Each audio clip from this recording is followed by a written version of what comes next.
Hey YouTube, this your girl Janae of All Things Janae, and welcome back to your favorite channel. And on today's episode, I'm going to be showing you guys how I do the DTF sublimation hack. Y'all, I've been trying not to be that girl with the bunny. But listen, y'all gonna get this bunny today. It is 3 o'clock in the morning, and I don't got time to be gluing down no wig, baby. But nevertheless, the only thing you guys will need is a white or light colored t-shirt, brand new of course, parchment paper, a pack of DTF film, DTF powder, something to retain the excess DTF powder, a heat press, sublimation printer and ink, and a computer of course. And let's get started. You know, you guys ate me up in the comments on that other tutorial, but you know what? I'm back to redeem myself. Welcome back. Okay, so for my image, it was just an image I had in my phone that I saved from one of my free groups on Facebook. And all I did was airdrop it from my phone to my computer, as you can see. And then I just went ahead and opened the file. Okay, once the file was open, I just went to the left-hand side and clicked File and then Print. Okay, once the print window was up, all I did was select US Legal, which is the size of the document. And then I went down to Scale. And then I just decided to play with the numbers a little bit just to make sure I utilize the entire page without cutting anything off. And I also played with the orientation just to see which direction it fit better with. Sometimes some designs fit better with the horizontal orientation, and then sometimes you'll have times when it fits better with the vertical orientation. So just gotta play with it sometimes. And last but not least, of course, you always want to mirror your image when dealing with sublimation ink. Even if it is a DTF hack, you still want to always remember to mirror your image. And then I just went ahead and selected print. Okay, for this next segment, I'm just loading my sublimation printer, which is an Epson ET2803 with DTF film. And as you can see, the left hand side has a rounded corner, and you're just going to hold it just like that and take it and place it into the back of your printer. Of course, every printer is different, so that's something to be mindful of. But if you have an Epson EcoTank, this is exactly how you do it. And now that my printer is loaded, I'm just going to hit next on my screen and just proceed to print.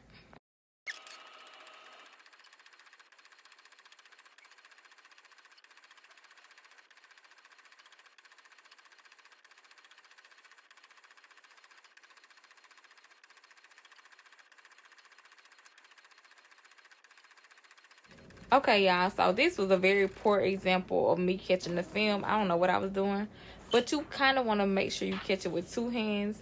Of course, never let it hit the floor, and then make sure you don't allow the ink to just run all over the film.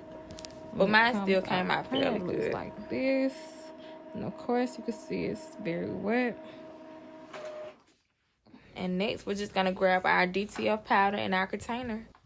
Okay, so as you can see here in this close-up, everything looks really good. Now it's just time to powder it down. Okay, so for me, how I choose to do my DTF powdering with my DTF film and DTF powder, I just choose to take one scoop at a time and just gently roll my powder until I cover my image.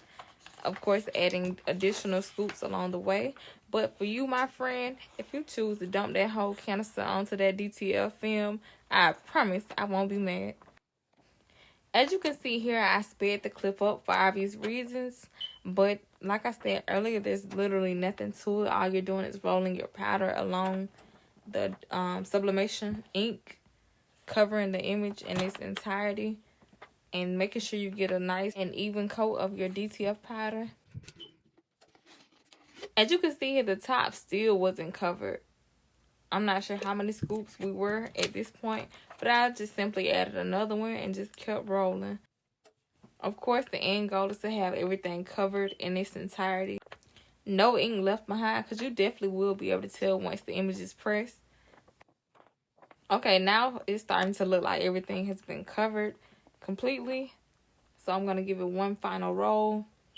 And then I'm just going to pour the excess DTF powder over into the bin.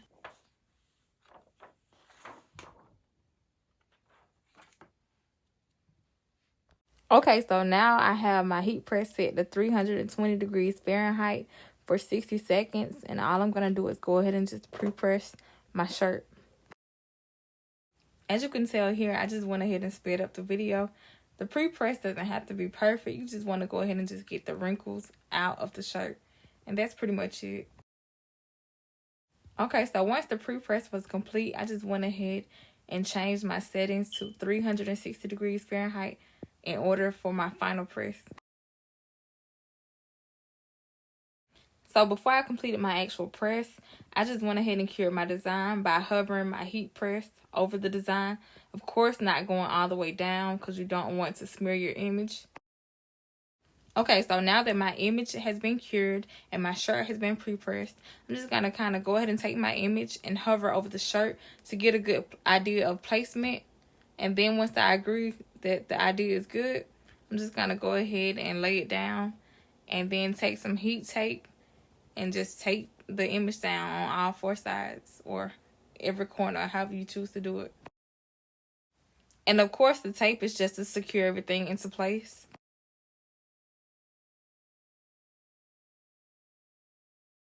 Okay, once you have everything secured, just going to go ahead and take your shirt over to the heat press. And then you're going to use parchment paper on top of the design to keep anything from getting onto your heat press. It wouldn't be me if my hand wasn't a little ashy on this video. Please spare me. Of course, the piece that I pulled off was a little too small, so I had to go back and pull off another little piece. I think I stated wrong in an earlier clip, but I actually have my heat press set to 365 degrees Fahrenheit in order to do this DTF sublimation hat. Okay, now that everything is covered, we're just going to go ahead and press it at 365 degrees for 60 seconds.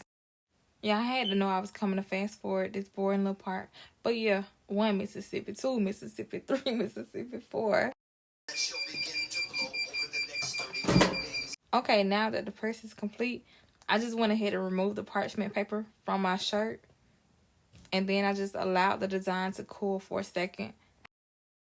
While doing so, I just went ahead and unplugged my heat press. Last time I did a warm peel, but I didn't see any issues. But this time I'm going to just try to cold peel out to see if I can find any difference. Okay, so now that it has cooled down, I'm just going to go ahead and politely peel back the film. And as you can see here, that ink release is the bomb, baby. It looks good from a distance, but I'm going to go ahead and give you guys an up close and personal look. I think it came out beautiful, just like the last one. Let me know what you guys think in the comments.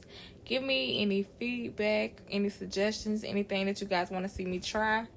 And as always, thanks for watching. Don't forget to like, comment, share, tag, and subscribe.